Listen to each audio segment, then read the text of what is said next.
So now that we've seen those two parent functions for the base bigger than 1 and the base between 0 and 1, we want to relate something from a couple chapters ago, which is that once you have a parent function, you can use transformations to graph any version of that parent function. So the examples here. First one, graph the function, they're calling it capital F, of this function using transformations of the basic function 2 to the x. So you want to understand enough about the basic exponential function to know what this would look like, and then adapt it, transform it based on what's happening here. So first thing to just kind of go through would be to understand the basic shape of this graph. That base being larger than 1 means we're talking about the increasing function, right? So we know it's the increasing function. And then two other things we know about that function. We know it's an important point, right? We know the important point of 0, 1 applies to all of these graphs. So we know that point exists, 0, 1. But we also know, and it didn't really write it into the other pictures, we know we have that asymptote as it runs off to the left, right? This asymptote in its parent function form is on that x-axis, so that's a line of y equals 0, right? That horizontal line is where we expect that asymptote to be, and then that point is 0, 1. So let's take a look at this function, this new function, f of x equals 2 to the x minus 1 plus 2. We need to understand what's happening here. What transformations are occurring? So we've got this transformation happening outside the function, because the function is 2 to the x, so plus 2 is on the outside. We've got this minus 1 happening inside the function, right? It's happening to the x itself, to the input. So just like with all the transformations that we would have seen back in chapter 2, the question of if it's happening inside the function, if it's happening to x, it's affecting x. So this part right there, that minus 1, remember when we have a transformation affecting x, we have to think opposite. If you see minus 1, it's a horizontal shift. Well, negative would make you think left, but you have to think opposite. So it's a horizontal shift right of 1.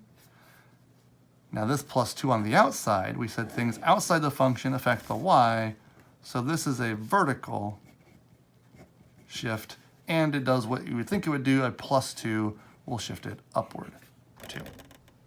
So all you have to be able to do is do those two transformations, right? Those two changes to these two basic characteristics of our graph. I'm not going to use the old xy, new xy approach here because we don't have a nice collection of x's and y's really, not easily at least. If we just change these two pieces, these two characteristics accordingly, we're going to have the sketch of our graph. So this point 0, 1, we need to take it right 2 and up 1. So it was 0, 1, right 2, I'm sorry, and up 2. So taking it right 2 and up 2, we'll put it right there. Okay? Now, notice for a horizontal line, for a horizontal asymptote, shifting it left and right does nothing, but shifting up would shift it up 2. So as this graph changes, the asymptote even changes. It's no longer going to asymptote here at the x-axis. It will actually asymptote up 2 at the line y equals 2. So right there, we basically have enough information for me to say what I would say sketch the graph, right? You could certainly find more information, but for me, this is going to be enough. Knowing those 2 points, and also again knowing the behavior, knowing that it increases from left to right as we're dealing with a base larger than 1. So for the second one, we do want to point out that we have the function of 1/2. Actually, let's just fix that. That's a typo. That should say using the parent function 1/2 to the x. So what do we know about 1/2 to the x? We know 1/2 is a fraction between 0 and 1. So it would have a parent function that's decreasing, still going through that same exact point, 0, 1, still having an asymptote of the horizontal line y equals 0. So the only difference between those two parent functions is, again, the increasing versus decreasing. Now, what's happening to this function? Again, two things. f of x equals, we've got 1/2 to the negative x minus 1. Okay. Looking inside the function, again in the exponent, in the input, we don't see an adding or a subtracting, but we see an actual negative sign. So remember, when you had the negative of your input, that was actually a reflection. And it was a reflection where negative is affecting your x values, so it's reflecting it across or over your y-axis. So this is a reflection across the y-axis. And then this thing, same as the example above, minus 1 is a vertical shift down 1.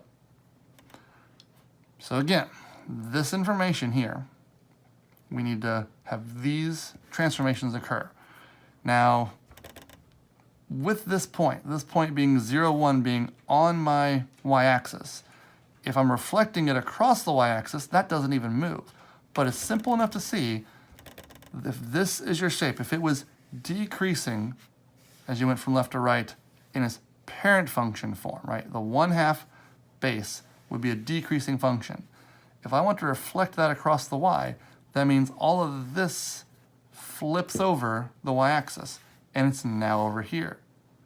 So we're going to take this function, the one decreasing left to right, flip it around, and now it's going to be decreasing right to left. Well, that's the same as saying increasing left to right.